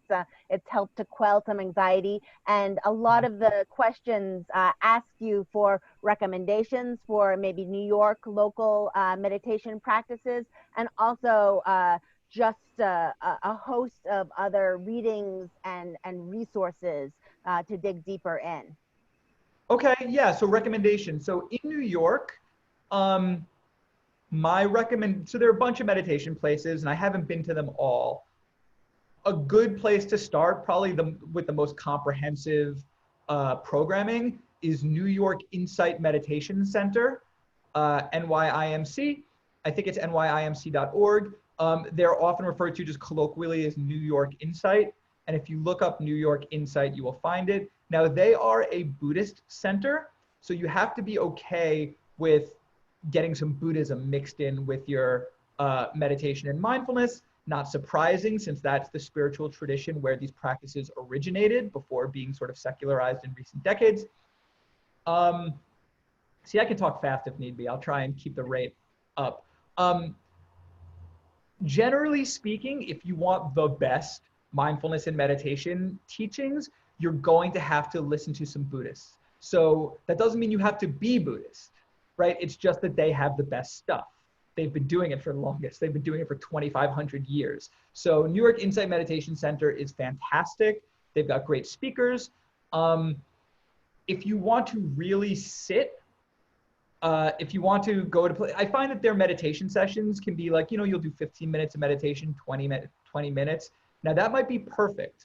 But if you get to a place where you want to sit longer, go to a Zen center. So there's a place called Still Mind Zendo, Z-E-N-D-O, Still Mind Zendo, 3 words. It's near Union Square. They really sit. There's not as much talk. There's mostly you sit for 25 minutes, then you do 5 minutes of walking meditation, then you sit for 25 minutes, then you do 5 minutes of walking meditation. So when you feel ready for that, if you really just want to sit your butt off, go to a Zen center. Yeah. Go ahead. Sorry. MSBR, MBSR, mindfulness-based stress reduction. Okay, so this is the gold standard, clinically studied, secular mindfulness training module. Okay, it was created by the great Jon Kabat-Zinn in the 70s. It's been studied innumerable times. It's wonderful. So you can always find, no matter where you live, there are people teaching MBSR. It's an 8-week program. There are certainly MBSR teachers in New York, and I know that it's all moved online, so you can do online MBSR. Okay. Great. Question And I think what we'll do is also send a follow-up email, and we'll collect from you these recommendations so that people can kind of have them at their ready. The next question asks you to speak a little bit more about empathic accuracy from Felicitas Court. Empathic accuracy from what? Empathic accuracy, and the question was from Felicitas Court. Okay, great. So let me just write one thing really quick. Mindfulness-based stress reduction, 8-week program. There you go. I'm just putting stuff in the chat. Excellent. So yeah, so the practice so as I mentioned, empathic accuracy is essentially the ability to read people, right? Especially to read their facial expressions, to understand what's going on mentally and emotionally with them. So the practice, we didn't actually go over the practice that was shown to have the highest correlation with improvements in empathic accuracy.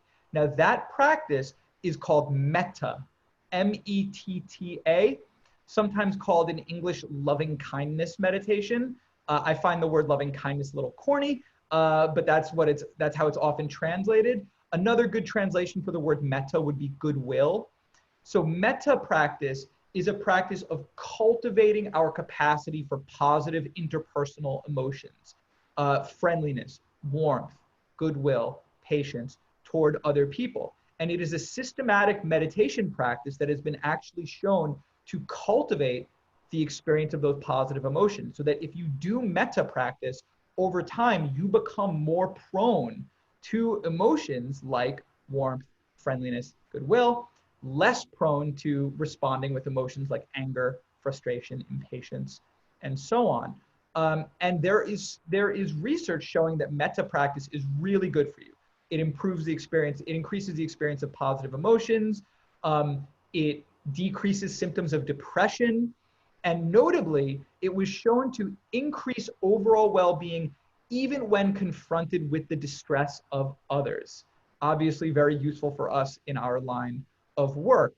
And again, metta, interestingly enough, even though this isn't what it was designed to do, metta has been shown to improve empathic accuracy. Now, why is it that cultivating a greater capacity to be warm, friendly, kind, caring towards other people, why does that also result in heightened perception of what's going on in their mind? I don't know, but it does kind of make sense, doesn't it? It seems natural that when you're more open to other people, more attuned to other people, you would also pick up more. But in any case, it does seem to be the case according to research. So in the digital bundle that I put together, there is a guided metta meditation that I included. It is labeled goodwill meditation, which is what I usually call metta. So you can try it. It's a full guided practice. And like all my guided meditations, I try and do it in a teach a person to fish sort of way, where by doing the guided meditation, you actually learn how to do it on your own. So again, that practice is called metta or goodwill meditation. If you are interested in learning more about metta, one of the best resources is the great Sharon Salzberg, one of the great meditation teachers of the last 50 years. She wrote a book.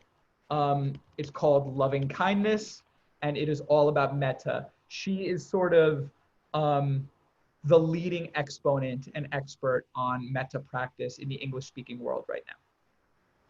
I could just interject, we are a minute or two past 10. John, thank you so much for this. My own reaction and the reaction in the chat has just been remarkable. Great presentation. Thank you. If you can stay for a few extra minutes and other people can, that would be great. But we are at 10 o'clock. So thank you all for joining us, and keep an eye out for, excuse me, a notice about the breakfast next month, the first Thursday, September. Oh, did we change it for, did we decide to change it for Labor Day? I think it's September 3rd. We haven't decided. What? No, it'll be before. We're keeping the same date. It's September September 3rd. 3rd. Right. Okay. And everyone, a quick word from the sponsor. One of the sponsors of these breakfasts is the Association for, get out your paper and pencil, please. The Association for Conflict Resolution of Greater New York, ACR-GNY.org. It's a wonderful organization. This is just one of many things that it does. Membership is very inexpensive and very well worth it. If you check us out, ACR-GNY.org. John, thank you. If you can stay, that's great. And we understand if people have to leave at 10. I can stay. So anyone who wants to hang out, I can answer more questions. I noticed a couple people popped questions into the everyone chat, so I'm happy to look at those as well, along with the ones that Nikki has. Yes, Julie, what's up?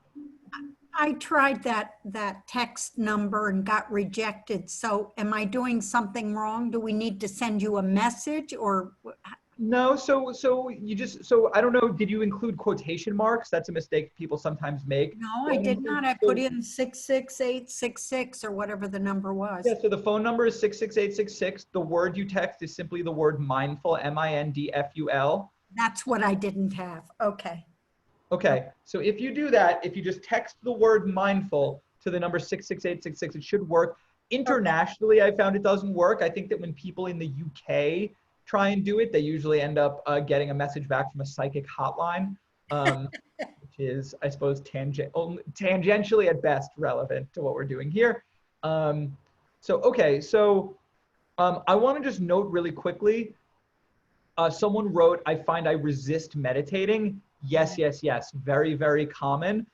One of the articles in my, I won't address it here because one of the articles in that digital bundle that I wrote is how to maintain a daily meditation practice, specific strategies for dealing with the very common resistance that even experienced meditators feel to sitting down and doing it. Okay. Sorry, back to you, Nikki, if you have more questions.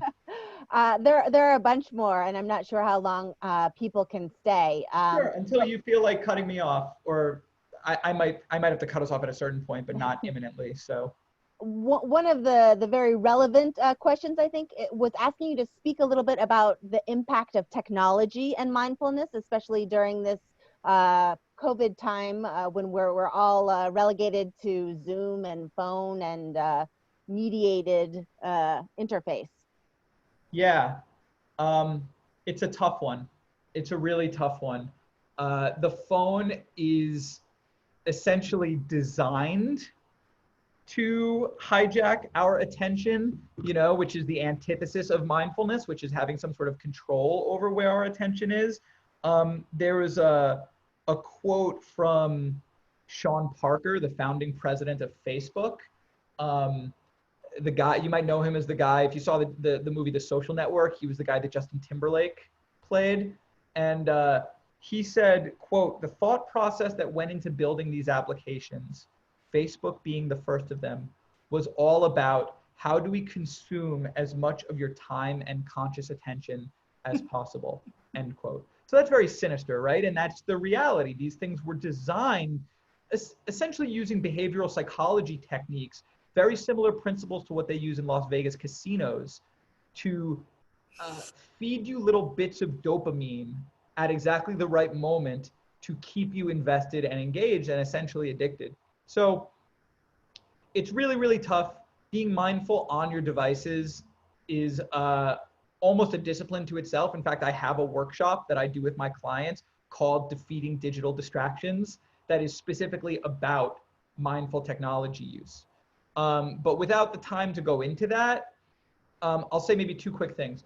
One is do everything you can to create technology-free time. Now, I know there's time that you just can't do that, right? Especially when we're working. But there are times when you can. And I find that even when we can, we don't, right? When my workday ends at 7 or whatever, why is it that instead of picking up the novel that I've been dying to read, I pick up my phone? Why do I do that? Well, because I'm addicted. But I would be better off if I picked up the novel. So there are things that you can do to create oases of technology-free time for yourself. So the one that's easiest to sort of recommend right now is to use a blocker. So a blocker is a piece of software that you can install onto your computer or onto your browser, like Google Chrome. And it just blocks designated websites and apps on designated days at designated times. So, you know, if you want to say that from I don't know, during the workday, for instance, from 9 to 6:30 or whatever the case may be, you don't want to look at Politico or BuzzFeed or Facebook or whatever websites we divert ourselves with. You could actually set it so that it stops you. You go to it and it just says, nope, you can't go to this right now, which is quite nice. The one that I like to use is called Freedom. I don't know if it's available for Android, but it works on both my computer and my iPhone. I know that for Android, there's a similar app called Cold Turkey that does a very similar thing. So I really like those. I actually find that a smart watch, an Apple Watch in my case, is helpful for constraining my use of my phone, because there are a bunch of things that I can do by raising and lowering my wrist that I would otherwise have to expose myself to the danger of my phone to do. I can check my calendar, I can check my texts, I can check my email. I can actually respond to those things if it's simple enough using sort of voice input to my watch. I can set timers. I can, of course, check what time it is. You know, there are a bunch of apps that I can do that I can use as well, but I can't browse the web. I can't look at Instagram effectively on it. So this little screen constrains me from distracting compulsive uses, but it allows me to do a bunch of useful things, which lets me keep my phone in a drawer. So I really recommend that. Excellent. Unfortunately, I'm going to have to jump soon, so I'm emailing the questions to my co-moderators, but I think we have time for one more before I have to jump. Okay. Greg Bradstock has actually been very engaged and asked us a ton of questions. One of his questions is regarding Herbert Benson's relaxation response from the 80s, which was his introduction to meditation, and uses the mono sound making of Om or a similar practice. What is your view of an active anchor? I'm sorry, could you say that one more time? So the question is, what is your view of using an active anchor for mediation, like using the sound Om? Okay. An active anchor. Interesting. I hadn't heard it referred to that way. So look, that's, that is meditating on a sort of internally generated mental sound is what's called a mantra. Some of you may have heard that term before. It can certainly be Om, which has certain spiritual connotations within Indian religions, Buddhism, Hinduism, but it doesn't have to be. You could just, essentially it can be anything that isn't too conceptual for you. So a word like Om is great because not only does it have spiritual connotations, but for non-Sanskrit speakers, it doesn't really mean that much, which is kind of what you want. You just want just a sound. I think that's a perfectly valid way to practice. There are entire schools of meditation, like transcendental meditation, that are based entirely around using mantras. Now, in Tibetan Buddhism, also, they use a lot of mantras.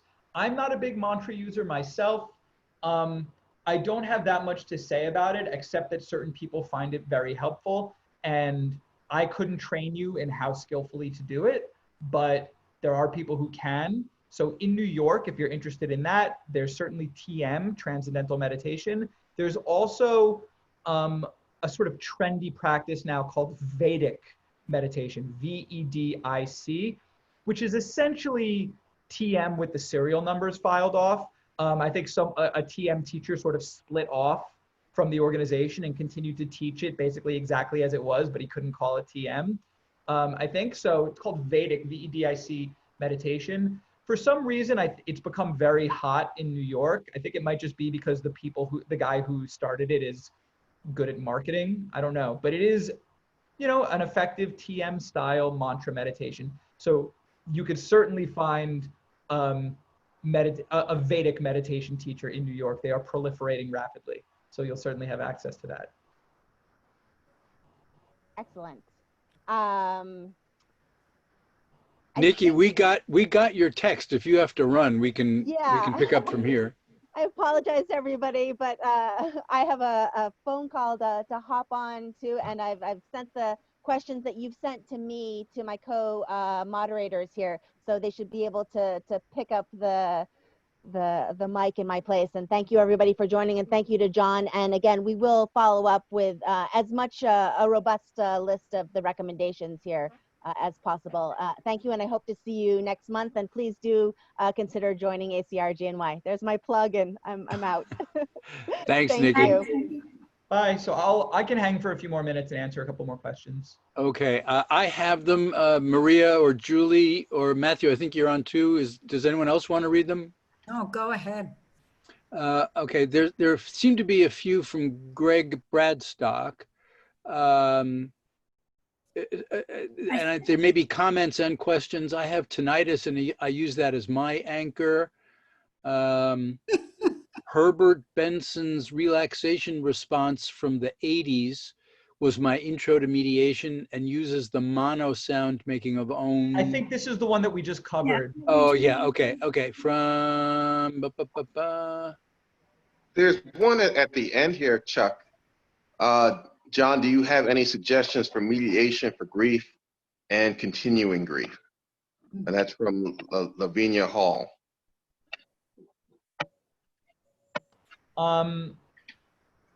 So I'll be honest, my answer is no, I don't.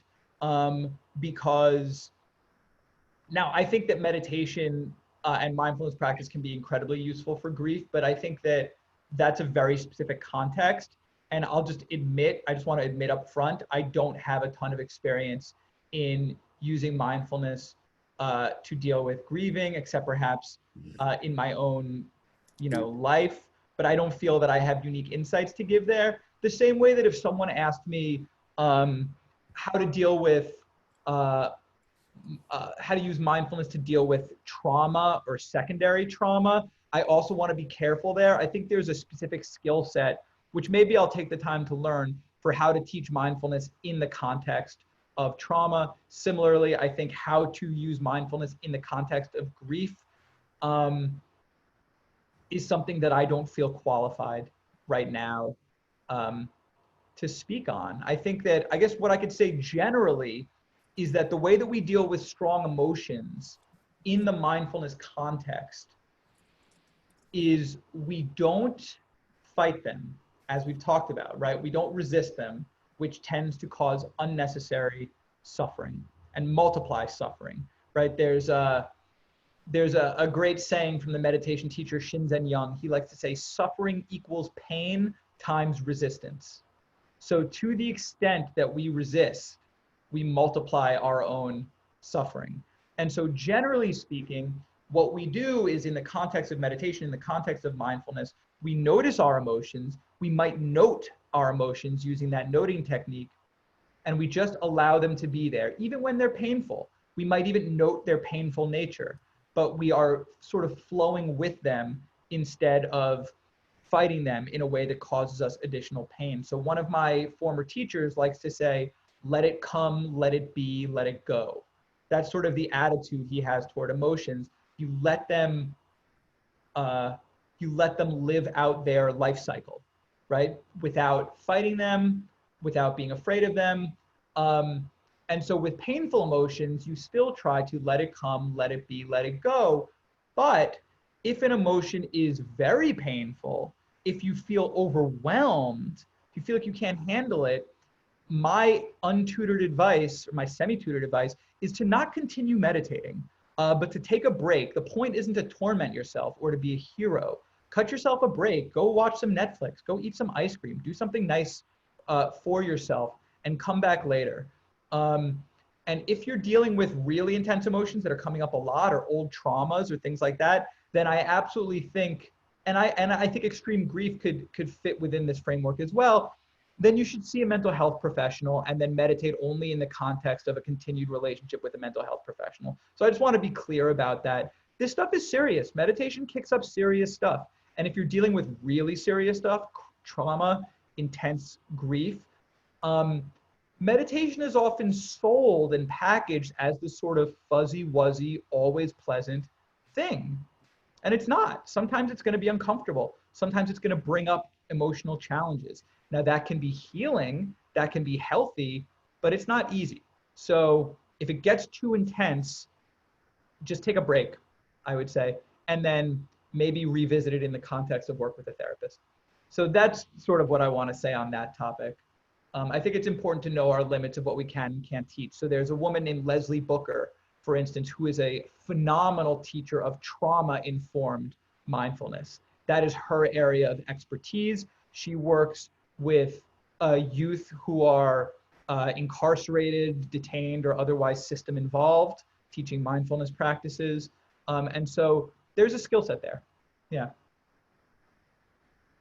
Great, thanks so much. And what was the practitioner's name? If you could... I'll just write it in here. Okay, great. Trauma-informed mindfulness. Her name is Leslie Booker. Excellent, thank you so much. She's wonderful, yeah. And I actually did a little trauma-informed mindfulness training. I did it with Booker. She usually goes by Booker. But I'm not the expert. I'm a novice. She's an expert. So she might be someone to look toward. Excellent, thank you. There's a question from Michael. I don't know the last name, and it's a little long. I wonder if I could just put it this way, John, if you could talk about the intersection of mindfulness, meditation, religion, and prayer, and I'm looking for the other word.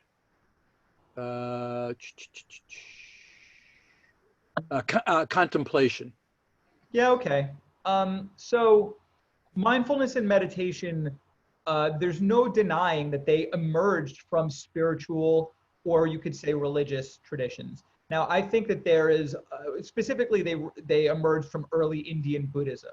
Now, I think there's a strong argument that early Indian Buddhism was not a religion in the sense that we currently understand it, but was more a set of methodologies for living skillfully, for dealing with the problem of human suffering in the world, which is why people of so many religions still are attracted to and practice Buddhist meditation and Buddhist practices without necessarily identifying as religiously Buddhist.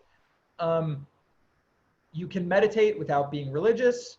You can be, there are meditators who are atheists, who are secular humanists, agnostics, whatever.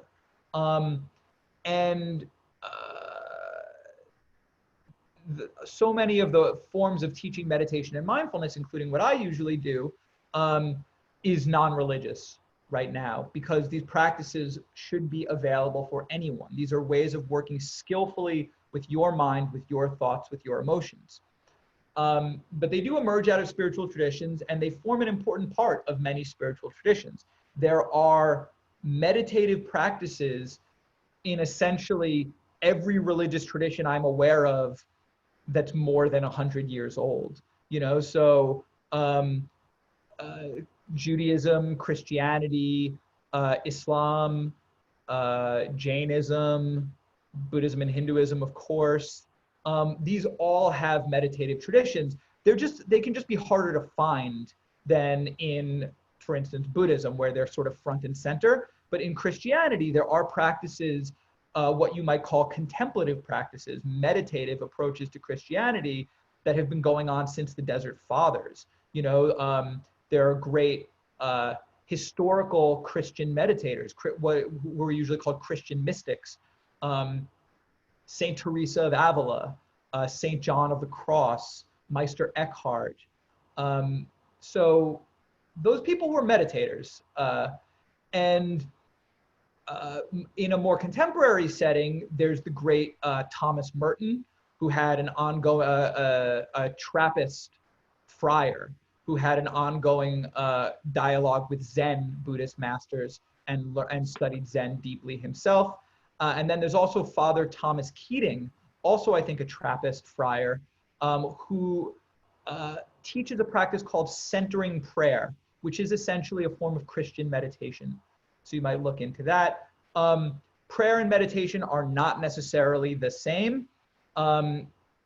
Meditation is about working with your attention, working with your awareness, and cultivating certain habits, skillful habits of mind, skillful habits of thought, attention, and emotion. To the extent that a form of prayer involves that same thing, then that form of prayer could also be said to be meditative. And many forms of prayer are very meditative. So I'm not a Catholic, but my understanding is that devotions using the rosary is a very meditative practice that involves bringing the mind into the present, focusing it on one thing, and developing that habit of stillness. There is, so I'm not a scholar, I'm not a biblical scholar at all, but there's a quote that I might butcher that is something like, be still and know that I am God, or something like that. And so even if you come at this from a religious perspective, these overtones of stillness, presence, becoming quiet inwardly so that you can hear a wiser voice, there's an intersection there potentially between prayer and meditation, though again, meditation need not be practiced within a faith context, and I personally don't myself. Psalm 46:10, be still and know that I am God. I've got that more or less right. Okay, cool. So those are my thoughts on meditation, religion, and prayer. They are Venn diagrams with overlap, but they are not perfectly overlapped with one another. There was some discussion in the chat about references you may have made to transcendental meditation and Vedic meditation. Did you want to clarify? Can you clarify that just real quick? What's the clarification that's needed? I'm not sure. The question, there was a question Felicitas asked, can you please repeat the marketing? I don't know if that's what you meant. Transcendental meditation. And then there was a reply from Ariel saying he said Vedic meditation. Yeah, it looks like Ariel responded, which was, I think someone was just asking, what's that other sort of meditation? The one that I said split off from TM. And Okay. the answer is yes, correct, Vedic meditation. Okay, thank you. So you can find that in New York for sure, a form of mantra meditation. Yeah. Oh, it's worth noting, just so you know, if you're just curious about the background while we're talking about religions and spiritual traditions, it does have a slightly different pedigree. So mindfulness meditation is descended from Buddhist practices, and Vedic meditation, those practices originally come out of Hinduism. Just an FYI, just an interesting tidbit. Thank you. Susan asks, why is it important to sit while meditating? I'm not comfortable sitting. Oh, yeah. Well, so people will often ask me, why don't I lie down? Why can't I lie down while meditating? And the answer is, I think you know what'll happen if you lie down while meditating, right? You will get dull, get drowsy, and you may even fall asleep. Even if you don't fall asleep, your mind will be hazy and foggy. And so the reason why we sit upright in meditation is simply because that has been found by generations of meditators for thousands of years to conduce to a mind that is bright, clear, awake, aware, which is what we want when we meditate. Meditation is not about tuning out or being dull. It's about tuning in and being bright and aware and mindful. And so sitting upright just inclines us toward that mental attitude. Now, you can also meditate standing, and there's nothing wrong with that. And in fact, if you start to get dull or drowsy during meditation, one remedy is to stand up, open your eyes, and meditate with eyes open and standing for a while until you feel more awake. And then you can sit back down. Now, if you want to just always meditate standing, I can't think of a great reason why that's a problem, except that your feet will start to hurt eventually, I think. But then again, when you sit for a while, your butt starts to hurt, and your legs and feet and knees. So whatever. I mean, I'd be curious to hear if you want to try an ongoing standing meditation practice. I'm racking my brain. I don't know a single person who does it, which usually suggests that there's a reason not to, but I can't think of one. Maybe it's that you have to keep your balance a little bit while you stand, and that sort of requires some mental energy. I don't know, that seems pretty thin. Why don't you try meditating standing, see how that is? I don't have a good reason not to do it. Thank you. Lisa asks, how do we encourage teens to be open to mindfulness? Oof. So that's a good question. It's hard because I am now also old. It's been a while since I was a teen, and I generally didn't want to hear anything that someone had to say if it didn't already align with how I thought. One thing to note is that young people are meditating now. I mean, like Selena Gomez, the pop star, talks about her meditation practice.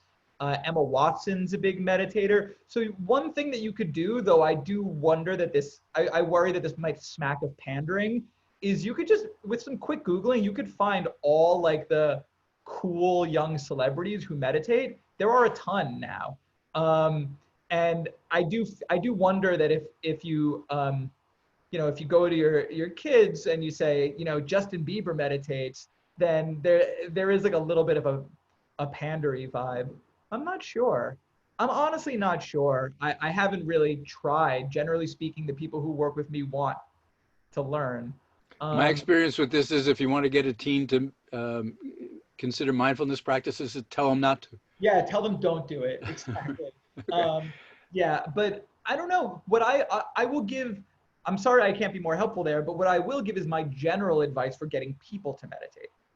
So what I find is best to get the people around you to meditate is to not evangelize at all. The tendency is always when you first get into meditation and you realize how beneficial it is, you want to tell everybody and you want to badger everyone into trying it. And I went through that phase. It was not effective. It just puts people off and annoys people. But what turned out to be effective was, people know that I meditate, right? I don't hide the fact that I meditate, but I don't evangelize. I mean, now people know because it's what I do for a living. But even before that, I wouldn't hide it, but I wouldn't evangelize. Instead, what I would do was I would just live my life, and eventually they would notice that I seem a little happier than I was before, and that I seem a little friendlier than I was before, less worried, less stressed. People noticed a change. And so for me, the best way to evangelize meditation is to embody its benefits. People will just eventually ask, like, what's up with you? You seem good. And then I'll say, well, meditation has really changed a lot for me. And then they'll ask more questions, or they won't. But far more effective. You can't get someone to want to be interested, but the best way is to just walk around being happy and being calm, focused, effective, kind to people, and just sort of radiating that positivity that comes from being a meditator. And I found that to be more effective than any overt evangelism. I don't know if that'll work on teens. I don't understand. I don't understand them. Well, just make it available to them. From Whitney, what is something you know now that you wish you'd known when you were starting out on your journey of learning meditation practices? Ooh, wow. Let me think about that for a second. Oh, and let me just say one last thing about getting teens. I actually think, yeah, I mean, based on springboarding off what Chuck said, yeah, I think what you could do is you could get a book, buy a book on meditation, and then put it somewhere as if you're trying to hide it from them. That might work. Put it on the very top shelf. Make it seem like you're hiding it. Put it on top of the fridge. Okay. What is something I wish I knew then that I know now that I wish I knew then? So one of the biggest ones is the strategies that I learned for maintaining a daily meditation practice, because I spent, and those again are in the bundle, so I don't have to go into what they are. They're in that digital bundle, but I spent years wandering in the wilderness where I would fall off my practice and then get back on, then fall off again and go for a week or two or more where I didn't really meditate. I can't imagine where my practice would be if, not that it's all about progress and forward motion, but God, I wish that I'd locked in a daily practice from the start. I just didn't know how, and no one showed me. So the strategies that I've learned to actually maintain a daily meditation practice are the single most transformative thing, because now I have a daily meditation practice. And knowing how to meditate doesn't mean squat if you don't do it. And it doesn't mean all that much if you don't do it regularly. So the tools that have allowed me to maintain a regular practice have been incredibly helpful. I would say the other big thing that I wish I knew long ago that I know now is that idea that I said to you earlier around anxiety and stress, where I said, if you insist on having no anxiety, you'll have a lot. If you are okay with having just a little anxiety, then you'll have just a little. That idea of when you have anxiety, when you have stress, being almost nonchalant about it, just saying, oh yeah, I feel I have some anxiety, have some stress.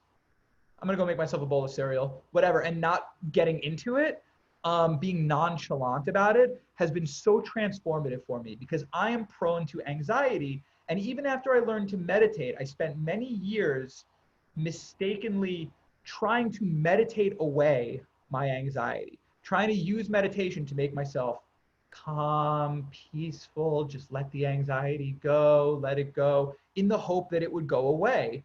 And one of the biggest game changers of my life was realizing, oh, nothing fuels anxiety like trying to make it go away. And so the best thing that I can do is to say, oh, I'm feeling a little anxiety. Whatever, I'm gonna keep going about my day. And not even try and get rid of it. And realizing that that is actually the best thing. It's like poison, it's like having poison ivy. You feel an intense urge to scratch. It feels like if you scratch, it'll make it go away, but it doesn't, right? It makes it worse. And so once you realize that, it's not easy to do, and it doesn't immediately make it go away, but the best thing you can do is to just let it be there and not scratch. And realizing that about anxiety changed my entire life. Really, I struggled quite a lot with anxiety. I would say I had what you would call an anxiety disorder.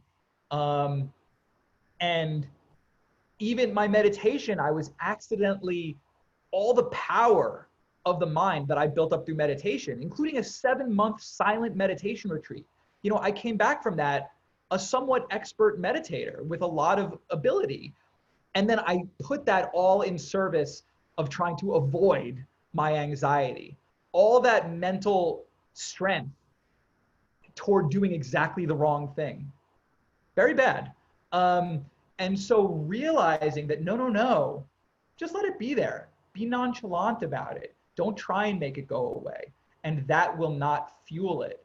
And that unfueled level of anxiety that you will have isn't so bad, completely livable. That changed everything for me. Yeah. That's probably the biggest piece of advice that I wish I'd had all the way at the beginning. Let me just say this, it's 10:37 and we still have 40 people here. So it's sort of remarkable. Well, it's a hell of a job, John. Most of the questions are now being put in the general chat. There's one private one to me that I'll read to you, but if you want, John, you could just look through the chat now and figure out what's the what questions are out there and the most efficient way to answer them. I'll take one more and then I should go because I'm actually okay. My back is starting to hurt, so I should okay.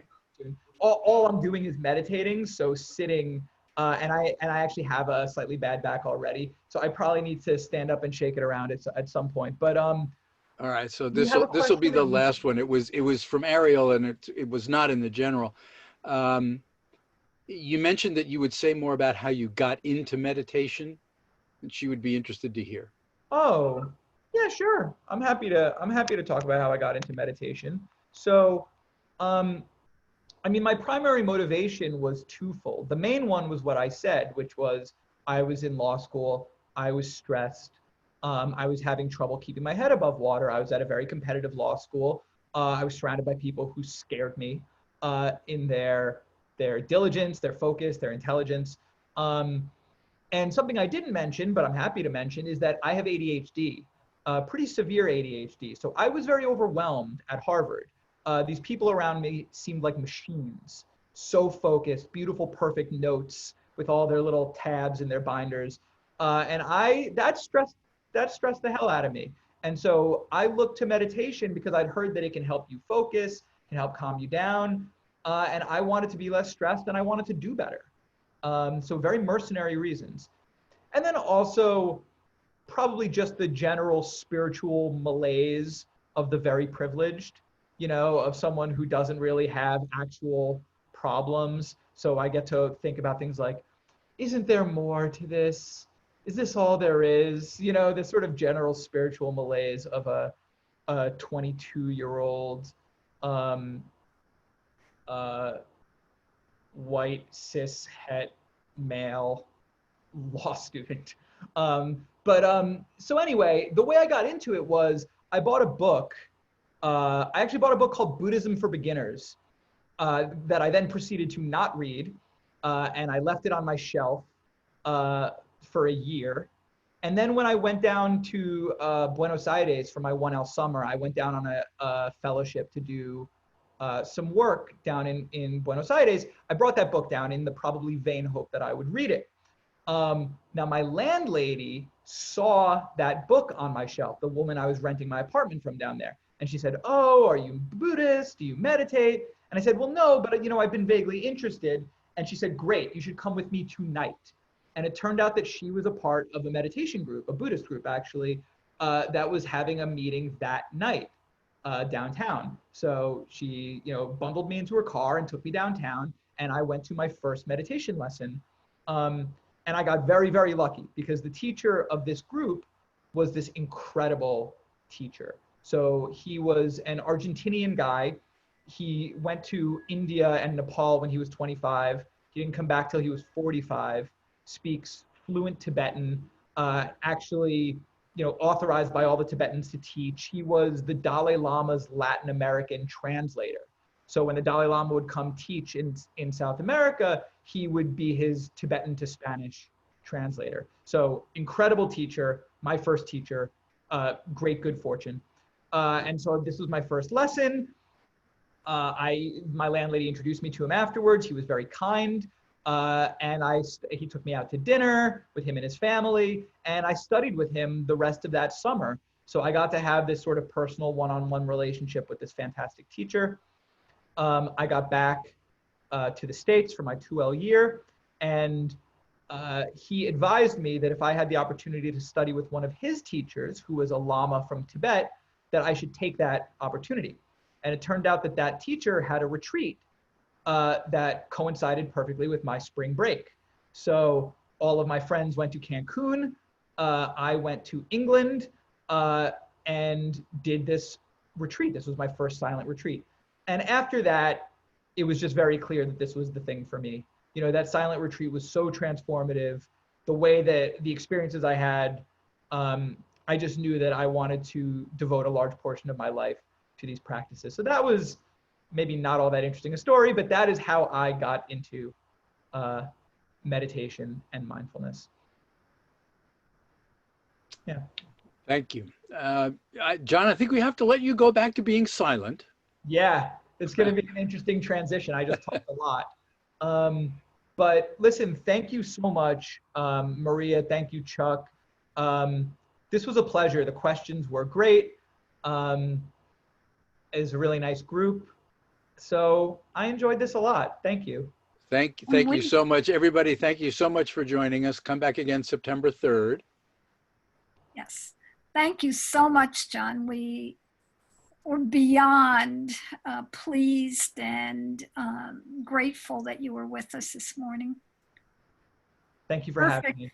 Perfect for this very chaotic environment that we're living in. Perfect. Thank you. And we're so glad to be able to tell you there was a hurricane. Yeah, good to know. I guess I'll find out more about that unless it literally, makes landfall here in the city. I guess I'll be finding out more about that on Sunday or Monday when I break retreat. But until then, I'm going back into silence. Wish me luck. All the best. Thank you. Thank you, everybody. Thank you, John. Oh, I'm sorry. I'll say one last thing. And you should tell people this who weren't here when you send out whatever you send out afterwards. People should feel free to email me if they have questions or anything like that. My email address is john@mindfulnessforlawyers.com. I just put it into the chat. Always happy to answer questions about mindfulness. I like talking about this stuff, so it's not an imposition. So people should absolutely feel free to get in touch just to say hi or if they have a question about mindfulness.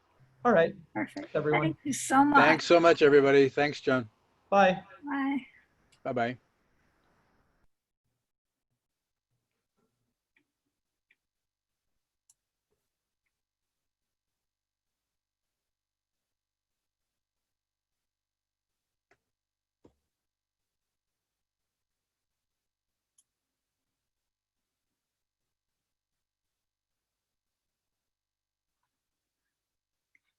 Matthew, can we talk at some point?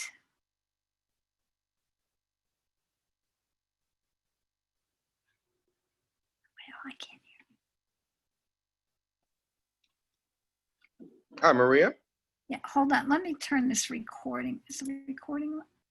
I want to turn the recording. Hold on.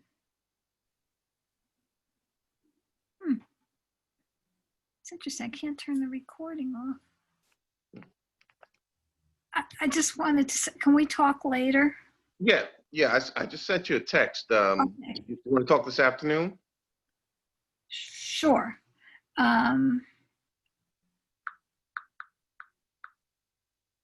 trying to turn this recording off and I can't seem to find the recording. Oh, here it is. Pause.